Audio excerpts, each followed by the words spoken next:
Hello, everybody, and welcome back to another episode of the Free Speech Forward podcast. I am one of your co-hosts, Chris Bush, co-founder of 1776 Forward. I'm joined by my other co-founder, Joya Huenica, today. And hey, Joya, how you doing? Oh, is she on mute?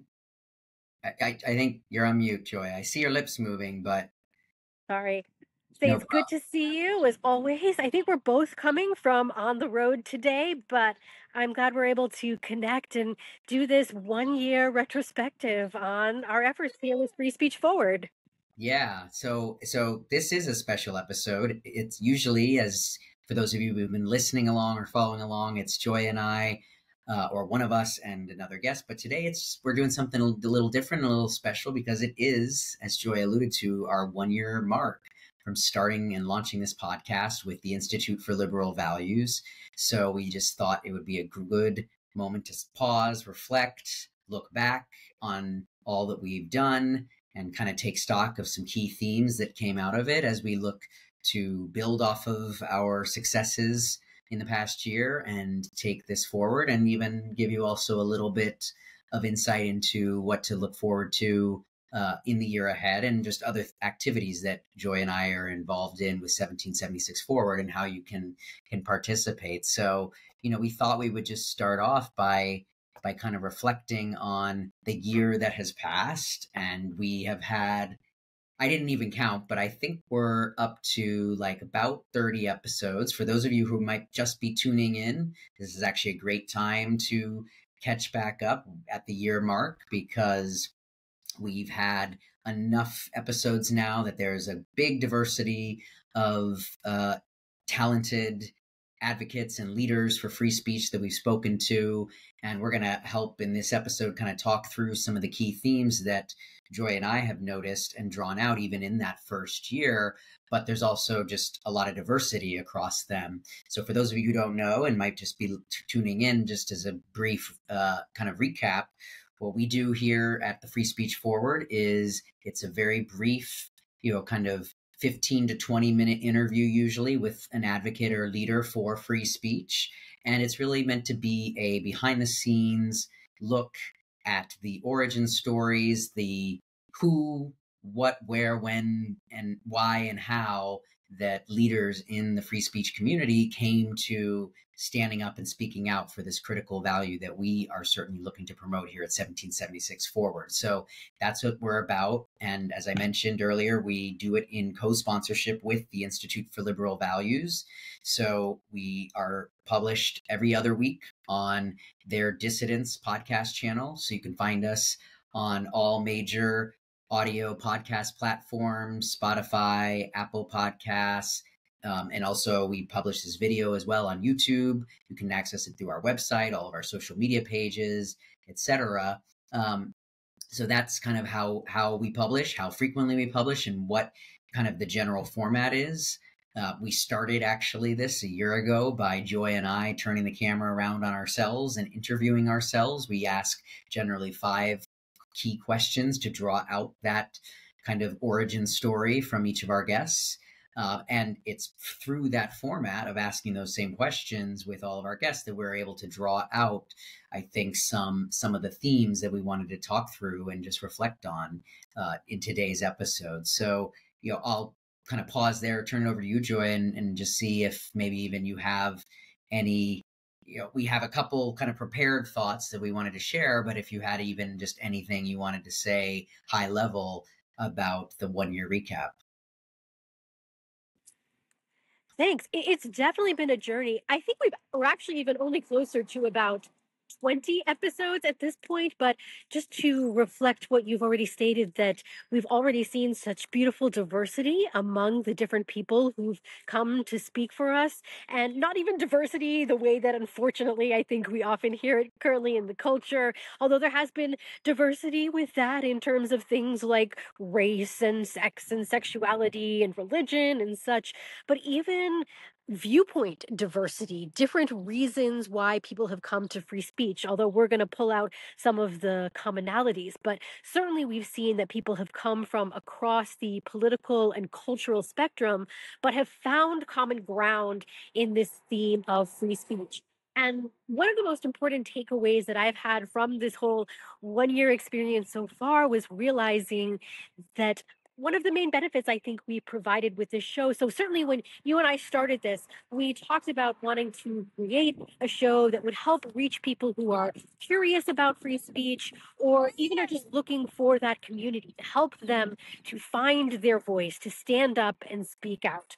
But one of the side benefits that I've noticed has happened is that in our conversations, I found we've even reinvigorated, I believe, several of our participants, their own commitment to free speech. So, just another way that I think we're making the free speech movement more vibrant and more powerful. But let's get into maybe anything else you wanted to share, and then we can talk through some of the common themes that we've noted among our diverse participants.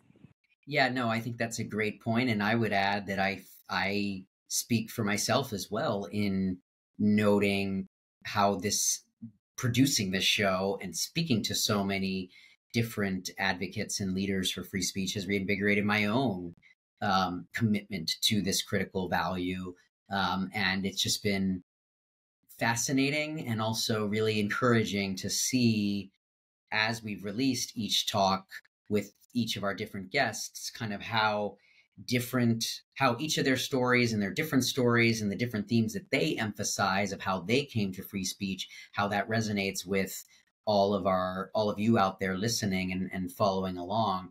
Definitely you can see, I think, some of the, I mean, everyone has an impactful story, but some of the ones that really speak to, I think, certainly cancel issues of cancellation culture and things that are very timely in terms of kind of demonstrating the real world impact of having free speech or not having it, that those seem to really resonate with the audience. So yeah, I would just echo that. I think I mean that was part of what we set out to do here, but yeah, not only reinvigorating and promoting this value with our audience and seeing where that most resonates with them, but also in our guests as well has been great. So yeah, let's kind of talk through maybe a couple of the key themes. We'll keep it quick, as we always do here, but there were a couple ones that I think you and I both noticed as we started to reflect and do our own 1 year retrospective. So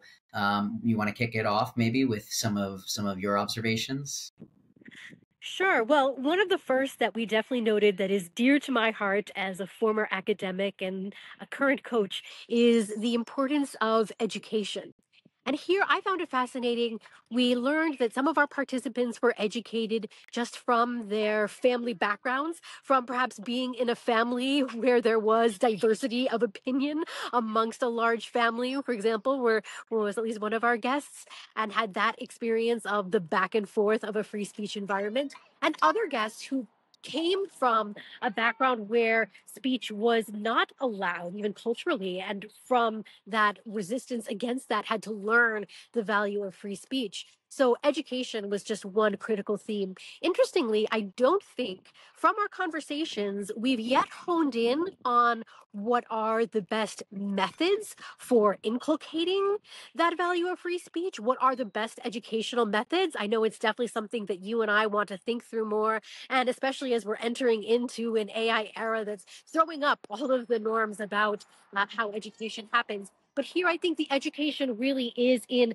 the a value, a way of being, a way of living, developing a character that supports a culture of free speech. So definitely more for us to think about there. And another key theme that definitely came up, another one that is definitely near and dear to my heart as someone who values curiosity as one of my top values, was the importance of free speech for the discovery of truth and that truth seeking Mm. process. And it's definitely something that I know we've been exploring in some of our other work, how human beings, one, we are not omniscient, we are not infallible. We have to continuously go on these journeys for knowledge. And we do that not only alone as individuals, but in community. That as human beings, you and I, Chris, we always talk about how we are both social and individual beings. We are social solitaries, Jacob Bernofsky's phrase that I love.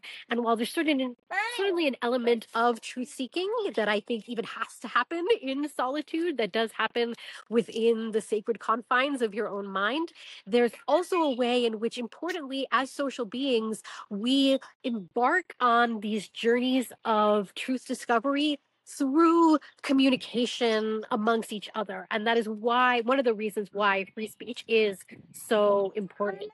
But what were some of the themes that even stood out to you as we've gone through several of these I episodes? mean, those were great ones. Thank you.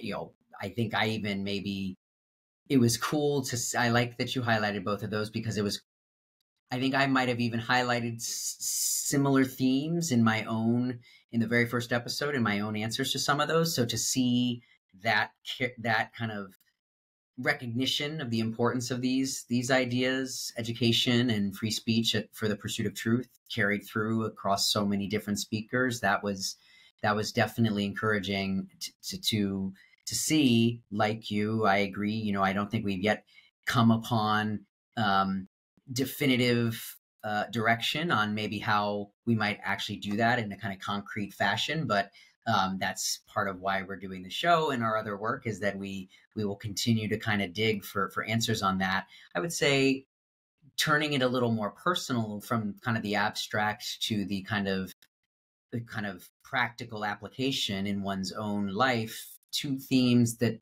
stuck out to me was the just how difficult it can be when you stand up and speak out. We have this phrase that we really started with when we founded our organization 1776 forward about stand up and speak out for philosophical liberalism. That's the overarching creed of freedom, flourishing, and greatness that we are promoting, but also then for free speech and free markets to kind of leverage points to promote that creed that we promote. And you speaking with people who in many ways that they come to our show because we see them as leaders and advocates for free speech. They're kind of on the front lines doing it.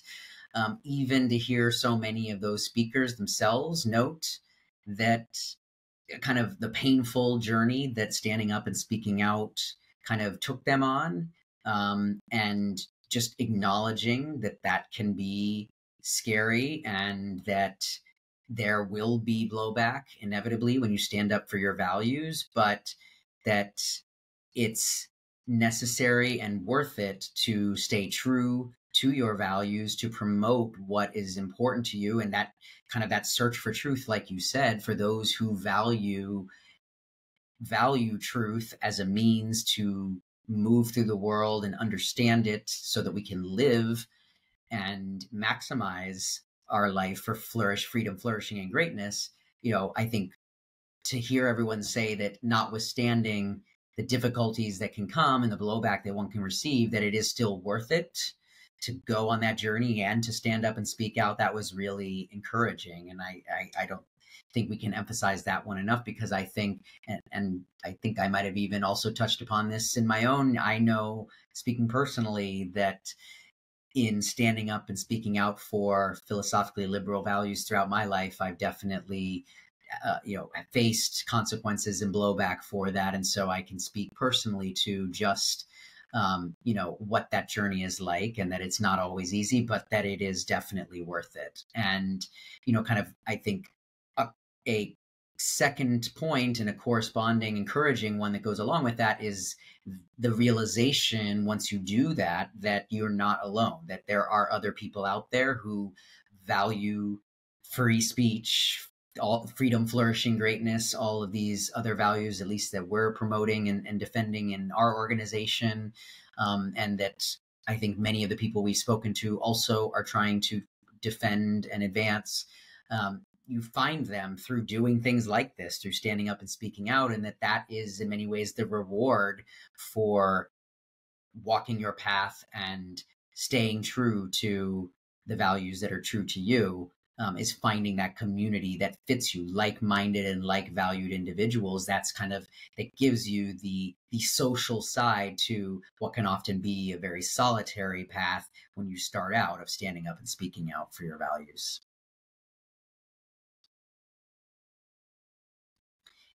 Anything else you wanted to add? Oh, I think you're on mute again. Oh, you're on mute.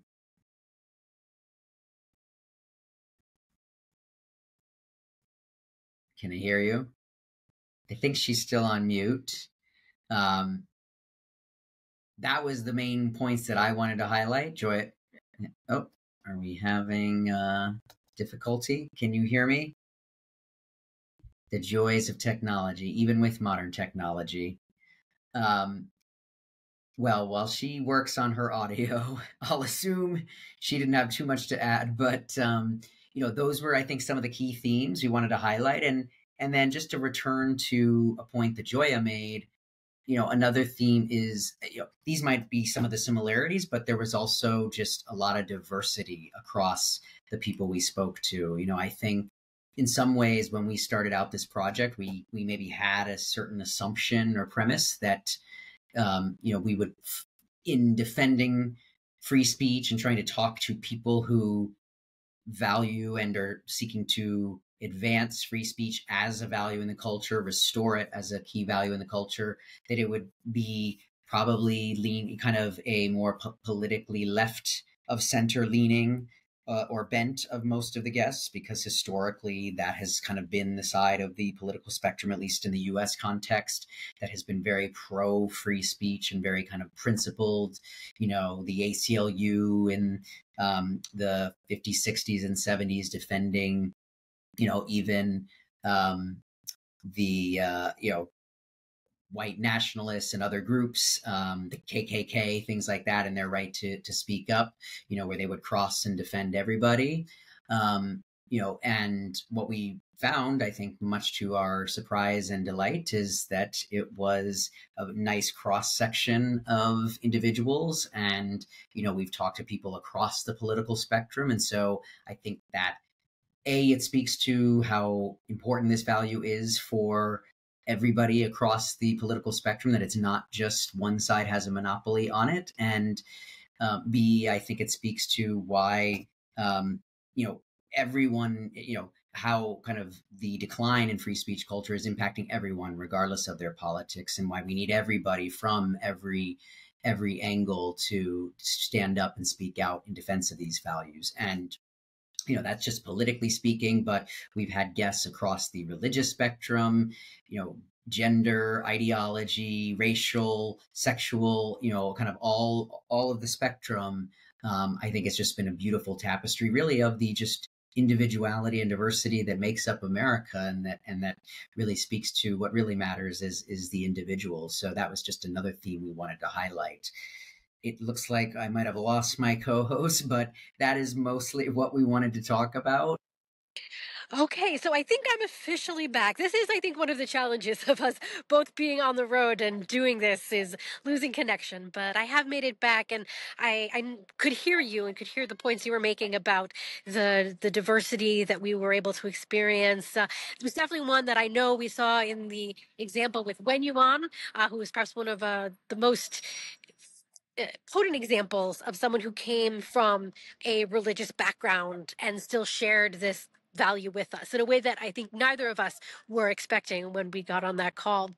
I'll share another episode that really stood out for me, and it's definitely top of mind, was the episode we did with Eric Smith. And one of the reasons why it's top of mind is because you and I recently had the opportunity to reciprocate and appear on his show with the Cato Institute. And one, I think this is just an example of more of what I hope we're going to be doing in the coming year and in years ahead, not just doing these one-off episodes, but using the episodes as opportunities to connect with other people in this community and do more shows, find other ways to collaborate, perhaps have guests on again, attack this from different points of view and different angles and looking at free speech. So just I'll make sure to put a link to our episode with Cato if people want to see what we were able to do with Eric there. And another wonderful thing that came out of that episode was he introduced us to a concept he's been working on in his background as a professor of rhetoric. He introduced us to his concept of defensive confidence. And this is just, I think, another example of what has certainly been for me one of the great benefits of doing this show is we've learned different tools, different concepts, different resources that have made us more powerful advocates for free speech and even just more potent communicators, I believe. And even though it's always a practice and we're always getting better, that through these episodes we've certainly developed our skill set more, and hopefully something that our viewers and listeners can share in on as well. Anything else that you'd like to share before we wrap this one up? No, I mean, I guess I can just go into that. I think you're right. When you and I first started talking about free speech and what does that value entail and how could we help promote it out in the culture, probably even 2 or 3 years ago when the seedlings of this idea before even the podcast really came together, we thought about communication and critical thinking as two key skills that go into building up free speech. So I definitely echo that has been a value that I've gotten out of this and that hopefully others in watching and listening have as well, because definitely many of our guests, people like Eric, who come from backgrounds in rhetoric or logic and classics and all these other great subjects that go into things like critical thinking and communication, we've gotten some great tidbits from them as well. So there's definitely a lot more of that to look forward to in the weeks and months ahead as we continue and move into our second year of the podcast. And just some other things to look forward to is we hope to be, as Joya mentioned, we're going to be doing more collaborations with other organizations. That's a key value and tactic of ours at 1776 Forward is work. As Joya said, we are social solitaires, and we think that goes not just for us as individuals, but as organizations that we work through to achieve our missions. So we hope to be even producing some mini series under the Free Speech Forward podcast with other organizations. So just a little tease for hopefully some new content to come in the months ahead. And if you haven't been following, if you just kind of watch this podcast, which is great, we thank you as always for your time. But if you haven't been following along with the other stuff we do at 1776 Forward, we have a Substack newsletter, which is really our primary outlet for promoting our philosophy of philosophical liberalism that we're all about, the philosophical, cultural, and political revolution that we hope to spark. And we dive deep into explaining what we mean, the statement that we wrote on the cover of our website, 1776forward.com. Just a little plug to check that out if you haven't already. And you can follow us along that kind of every other week that we don't release the Free Speech Forward podcast, we're releasing a new episode where Joy and I dive deep into another aspect of that statement to help build out the understanding and explication of what we mean by the various ideas that are in that statement. And then we are continuing to get active in going on other people's podcasts, like the Cato Eric Smith one we just did, and lots of activities with ILV, among other organizations. So you can always find us on our social media platforms, all the major ones, X, Facebook, Instagram, where we're promoting any of that work that we're doing. So you can check that out and where to find that. Anything else, Joy, you'd like to note?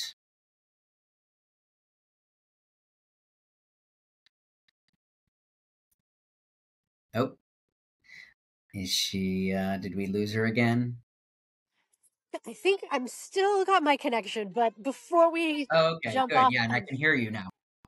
wonderful. Before we jump off, I do just even want to give people a heads up that one of our great plans coming up is to even launch let's call it a sister podcast to this one, exploring what we believe is the other important lever for a free society, which is free markets. And I think we'll even have to do a whole explication of why we do think that free speech and free markets are the two most important levers to achieve a flourishing free society. But we'll just leave that for people to look forward to in the hopefully not too distant future. Yes, exactly. So plenty going on. Please be sure to follow us. And the Substack I did mention is called The Philosophical Liberal on Substack.